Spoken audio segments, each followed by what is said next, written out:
बातें करने वाले को तो जेल होना चाहिए। मतलब रोजाना सिर्फ और सिर्फ हेट स्पीच करके एक समुदाय को अपमानित करने की कोशिश करना। देवेंद्र फडणवीस साहब से कि क्या आपने इनको छूट दिया है कहने के लिए? क्या आपको लगता है इससे फायदा होने वाला है? अगर इससे फायदा होगा सरकार बन जाना है तो भाड़ में गए ऐसी सरकार, भाड़ में गए ऐसे लोग जो लोग नफरत की बुनियाद पर सरकार बनाना चाहते हैं। अस्सलाम वालेकुम, आप देख रहे हैं अमानी रिएक्ट चैनल। मैं हूं अमान इंडिया से। आज की वीडियो में हम रिएक्ट करते हैं नीतीश राणा अवैस असदुद्दीन ओवैसी साहब। सबसे बिग पॉइंट, आज अबू हाशिम आदमी जो आजमगढ़ के हैं, पर उनकी राजनीति मुंबई में एकदम पड़ी हुई है। अबू हाशिम आदमी ने कहा कि हम ऐसे नेता को नहीं चाहते जो एक समूह को टारगेट करे, सिर्फ मुसलमान को टारगेट करे, दिन पर दिन भाषण दे, सिर्फ हेड स्पीच दे जो मुसलमानों को तकलीफ पहुंचाती है और इस देश को मतलब रुख कपवा देती है। नीतीश राणा ने कल अपने भाषण में कहा, दो हैदराबादी भड़ुओं को गाली देते हुए कहा, और एक और स्पीच दी जिसमें उसने कहा था कि जो भगवा रंग को मतलब परेशान करे, जो हिंदुओं को परेशान करे, मस्जिद से हम हरा झंडा उतार के भगवा झंडा गाड़ेंगे, ऐसा है नीतीश राणा ने कहा। उसी पर अबू हाशिम आदमी फायर हो गए। वीडियो को लास्ट तक देखें। वीडियो पसंद है चैनल को जरूर सब्सक्राइब करें, इस वीडियो को ज्यादा से ज्यादा शेयर करें ताकि हर मुसलमान भाई इस वीडियो को देख करके और महाराष्ट्र में अपना खुले दिमाग से एक बेहतर इंसान को वोट दे सके, जिससे ये परेशानी मुसलमानों को ना देखी जाए। वीडियो पसंद है चैनल को जरूर सके, इस वीडियो को ज्यादा से ज्यादा शेयर। चलें वीडियो को स्टार्ट करते हैं, लेट्स गो। यही है नीतीश राणा, देख लीजिए अच्छे से।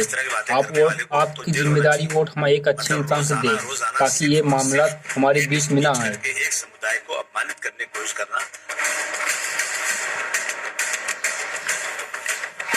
देवेंद्र फडणवीस साहब से कि क्या आपने इनको छूट दिया है कहने के लिए? क्या आपको लगता है इससे फायदा होने वाला है? अगर इससे फायदा होगा सरकार बन जाना है तो भाड़ में गए ऐसी सरकार, भाड़ में गए ऐसे लोग जो लोग नफरत की बुनियाद पर एकदम सही है। वो आदमी भाई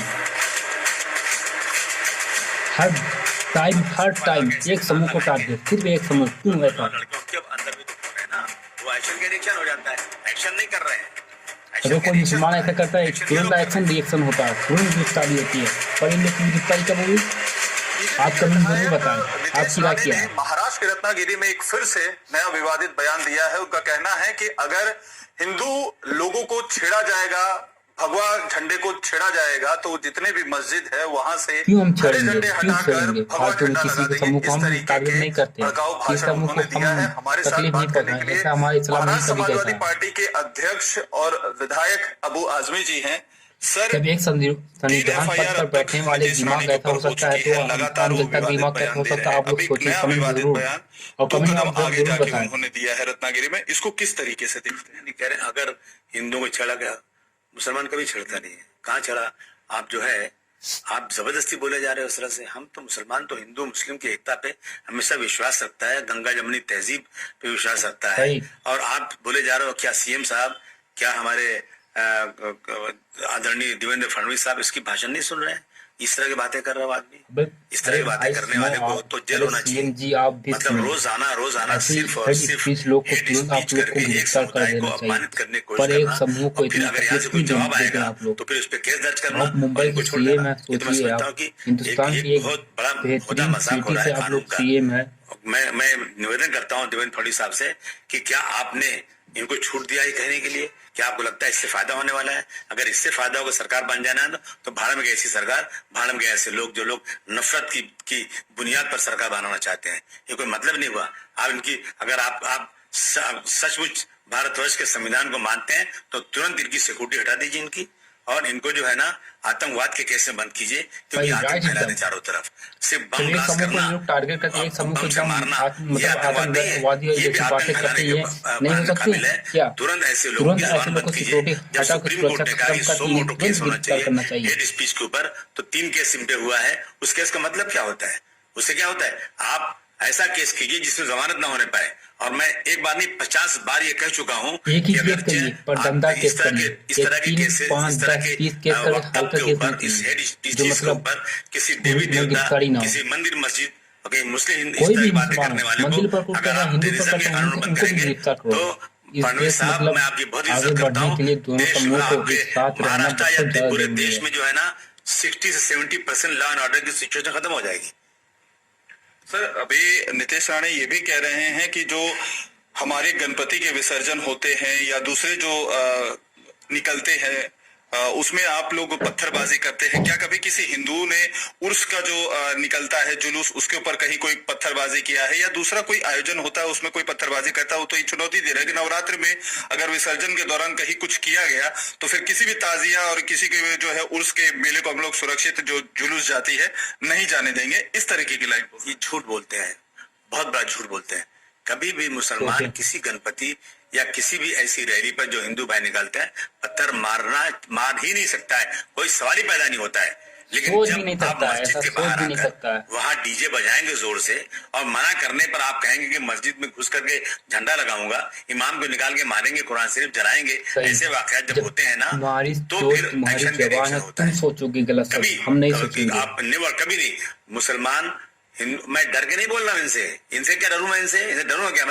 मैं सच्चाई बोल रहा हूँ कि मुसलमान इनको ठंडा पानी और शरबत पिलाने को तब पिलाना चाहता है, लेकिन सिर्फ यही रिक्वेस्ट से है कि आप प्रोसेशन ले जाइए, जैसे चाहे ले जाइए। आप मस्जिद आए ना तो थोड़ा ढोल तमाशा 2 मिनट के लिए बंद कर दीजिए, क्योंकि नमाजियों को उसे डिस्टर्ब होता है। बाकी कुछ नहीं। अब आप मस्जिद पास आके ऐसे नारे लगाएंगे, जो नौजवान है ना, वो एक्शन का रिएक्शन हो जाता है।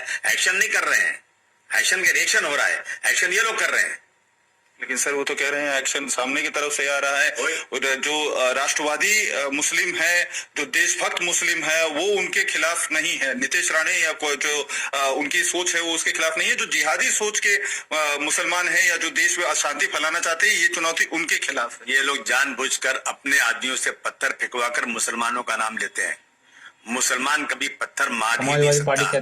इस देश में रहने वाला मुसलमान देश से प्यार करता है। अगर उसे देश से नफरत होती तो चला जाता पाकिस्तान।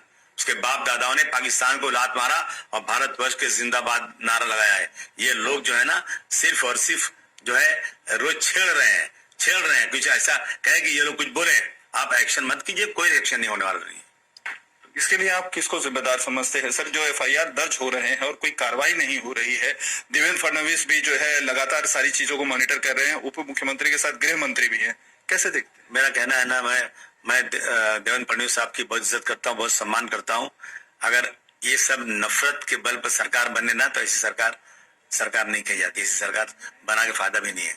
आप देश में जो शख्स भी नफरत की बात करता है, टीचर्स करता है, 2 समुदाय के बीच में जबरदस्ती दंगा करवाना चाहता है, ऐसे लोगों को सड़क पर नहीं, ऐसे लोगों को विधानसभा में कई 2 भाई में झगड़ा होता है, उसका घर बर्बाद हो। इसी तरह एक देश में दोनों से झगड़ा होगा तो देश बर्बाद होगा। हेट स्पीच देते हैं, 2 समुदायों के बीच में अलगाव करने की कोशिश करते हैं, हिंसा भड़काने की कोशिश करते हैं, उनकी जगह विधानसभा नहीं, उनकी जगह जेल है और उनके खिलाफ सख्त कार्रवाई करनी चाहिए। ऐसी मांग देवेंद्र फडणवीस से